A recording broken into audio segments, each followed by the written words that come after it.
সঞ্জয় দোষী, রাজ্য পুলিশের প্রশংসা কুণালের। 162 দিন পরে অবশেষে সঞ্জয় রায়কে দোষী ঘোষণা করল আদালত।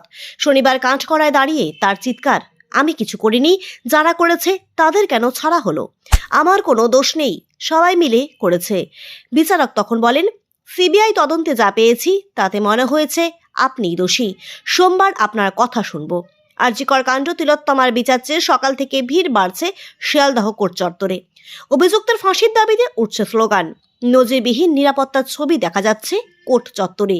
ছিল বিশাল পুলিশি নিরাপত্তা। সঞ্জয়কে নিয়ে আদালতে প্রবেশ করাতে পুলিশকে হিমশিম খেতে হয়। শেষ পর্যন্ত আদালতকে চুপ করাতে বিচারপতি সকলকে থামতে বলেন। বিচারক অনুরোধ করেন, সবাই আস্তে কথা বলুন, এখানে অভিযুক্তের নিরাপত্তা অনেক জরুরি। এরপর কোর্টরুমে চলে কথোপকথন। এই রায় ঘোষণার পরই মাঠে নামেন কুণাল ঘোষ। তিনি একদিকে যেমন পুলিশের প্রশংসা করেন, তেমনি তীব্র শ্লেষ ছুড়ে দেন বিরোধীদের।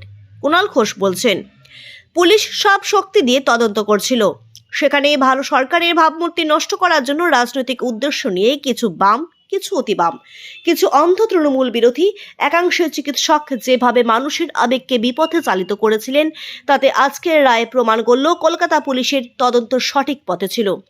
মাঝপথে সিবিআইকে তদন্তভার দেওয়া হয়েছিল, কিন্তু তাতেও কলকাতা পুলিশের তদন্তে মান্যতা পেয়েছে।